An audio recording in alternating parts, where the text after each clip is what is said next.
It was a cold and eerie night, the kind of night where everything felt still, as though the world itself was holding its breath. Jake and his friends, Emma, Tom, and Sarah, had been out all day, and they were heading back home. They had planned to go to the park to hang out for a bit before calling it a night, but something about the park looked different now. It was dark, quiet, and almost too still. The air felt thick with something they couldn't quite name. "We should have left earlier," Emma said, her voice tinged with uncertainty as she glanced around. "This place feels off." Tom chuckled. "Come on, it's just a park. It's not like anything bad can happen here." But even as he said the words, the trees around them seemed to loom a little taller, casting long shadows over the paths. The streetlights flickered above, casting strange patterns of light on the ground. It was almost as if the park itself was alive, watching them. Jake shrugged. "We're fine. Let's just walk for a bit, then head home." They continued walking, their footsteps echoing in the silence. But the deeper they walked into the park, the more uncomfortable they felt. The quiet was unnerving, broken only by the occasional rustle of leaves in the wind. But every now and then, there was a strange sound, a low thud, like something heavy falling, or perhaps footsteps behind them. "Did you guys hear that?" Sarah asked, her voice barely a whisper. The others stopped and listened, their eyes scanning the darkness around them. But there was nothing, just the usual sounds of the night, the wind, the distant hum of traffic far away. "I don't hear anything," Jake said, trying to sound confident. But Sarah's eyes were wide, her gaze fixed on something in the distance. "No, I'm serious. I heard footsteps." They all stood frozen, straining their ears, but there was nothing now. The park seemed to settle back into its eerie silence. "Maybe it's just an animal or something," Tom suggested, but even his voice had lost some of its usual confidence. "Yeah, maybe," Jake said, but he wasn't so sure anymore. Something about the way the night felt, it wasn't normal. They were not alone here. Suddenly, a loud crack of a branch breaking echoed through the stillness, followed by a low grunt. Everyone froze. "What was that?" Emma gasped, her eyes wide with fear. "Maybe someone's out here messing around," Jake said, trying to keep his voice steady. But deep down, he knew something was wrong. The park was too quiet, the night too dark. A figure emerged from the shadows, slowly approaching them. They couldn't make out any details yet, but the shape was large and hunched, moving oddly like it didn't quite belong. "Who's there?" Jake called out, trying to sound confident, but his voice wavered, betraying his unease. There was no answer. The figure simply stood there, watching them. The tension in the air thickened. "Let's go," Sarah whispered urgently, pulling at Jake's arm. But Jake didn't move. The figure took a step forward, then another. It was close now, so close that they could feel the weight of its gaze. The air around them seemed to press down on them, suffocating in its intensity. Jake's heart raced. He tried to think of something to say, something to break the silence, but his mind was blank. The figure was still too far away to see clearly, but one thing was certain: it was getting closer, and it wasn't stopping. And then, without warning, it spoke. The voice was raspy, low, as though it hadn't been used in years. "Why are you here?" The words echoed in the air, sending a chill down their spines. The figure's voice was distorted, like it came from deep within a cave, muffled and unnatural. We're just walking through," Jake stammered, his voice shaking. "We didn't mean any harm." The figure didn't respond. Instead, it took another step forward and another. "Let's get out of here," Emma said, her voice high with fear. But it was too late. The figure was upon them now, its silhouette growing clearer in the dim light. Jake could make out the details. Its skin was pale, almost ghostly white, and its eyes were wide, empty, and dark. The figure stepped forward once again, its movements jerky and unnatural, like it was fighting against itself to move. But still, it came closer, and then it stopped. "Get out of my park," it said, its voice now filled with malice. Jake's heart pounded in his chest. He looked at his friends. They were just as terrified as he was. There was no way out, no escape. And then, as quickly as it had appeared, the figure turned and vanished back into the shadows. For a moment, no one moved. They just stood there, stunned by what had just happened. What the hell was that? Tom breathed, his voice barely a whisper. I don't know, Jake said, his voice shaky. But we need to leave. Now. Without a word, they turned and ran back towards the entrance, not daring to look back. The air felt heavier with every step, the park now a dark, oppressive force behind them. And all the while, they couldn't shake the feeling that something or someone was watching them. As they reached the park gate, they could hear the sounds of footsteps behind them again, faster now, closer. But when they turned to look, there was nothing there. The park was still, too still.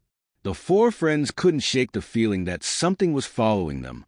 It was an eerie sensation, a cold chill creeping up their spines.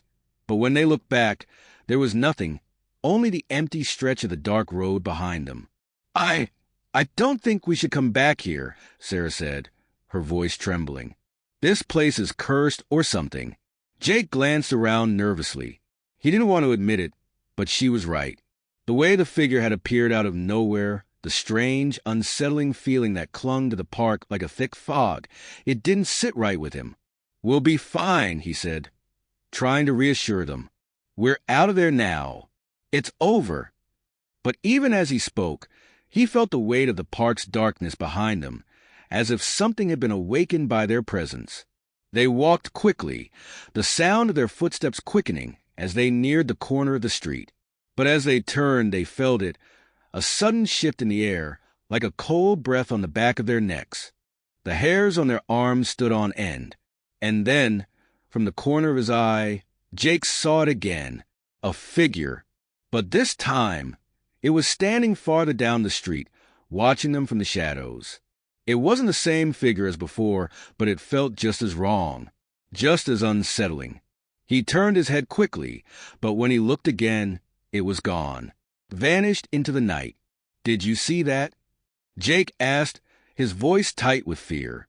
The others stopped and looked. No one said anything. They all knew. They'd seen it too. They kept walking, faster now, their hearts pounding in their chests. Every now and then, they thought they heard the sound of footsteps behind them, always just a step too slow, as if the thing was toying with them. They reached the main road, and for a brief moment, they thought they were safe. The lights of passing cars made everything feel a little more real, a little less terrifying. But as they crossed the street, they heard it again, the low, raspy voice from before. Why are you leaving? They stopped in their tracks, turning toward the voice. But there was no one there, and yet they could feel the presence, just behind them, the watcher. And then they heard the laughter. The sound of laughter echoed in the empty street. It was not a laugh of joy, but something darker, something twisted. It came from everywhere and nowhere at once. The sound bounced off the walls of the buildings, ricocheted off the trees lining the street, and seemed to follow them wherever they went. Jake's heart skipped a beat as he looked around frantically, trying to locate the source of the laughter. It sounded like it was close, too close, but when he turned, there was no one there. Did you hear that? Sarah whispered, her voice barely audible, almost drowned out by the eerie echo. Yes, I heard it, Tom replied, his voice shaking. It's like it's following us. Jake tried to stay calm. It's just the wind or something. We're just freaking ourselves out. But deep down, he knew it wasn't the wind. It felt real. The laughter was real. They kept walking, their footsteps quick and uneasy, as if they were all running from an invisible threat. Every now and then, the laughter would start again, and each time, it seemed closer, more immediate. They crossed the street, and as they did, they heard a new sound, a low, scraping noise, like something dragging along the pavement. Jake's stomach twisted as he looked down at the ground, his mind racing with what could be causing it. Emma stopped dead in her tracks. What was that? Nothing, Jake said, his voice strained. It's nothing. But even as he said it, he felt a chill crawl up his spine. Something was wrong, very wrong. They turned down a quieter side street, hoping to get away from whatever was following them. The streetlights here were dimmer, and the shadows stretched long across the cracked pavement. The quiet was oppressive, as if the world had closed in on them, trapping them in this moment of fear. They were only a few steps down the road when they heard the scrape again, louder this time. It was unmistakable. Jake's heart raced. We need to get out of here. Now. But as he turned to urge his friends to keep moving, something caught his eye. In the distance, near the park entrance, he saw it. The same figure. But this time, it wasn't hiding in the shadows.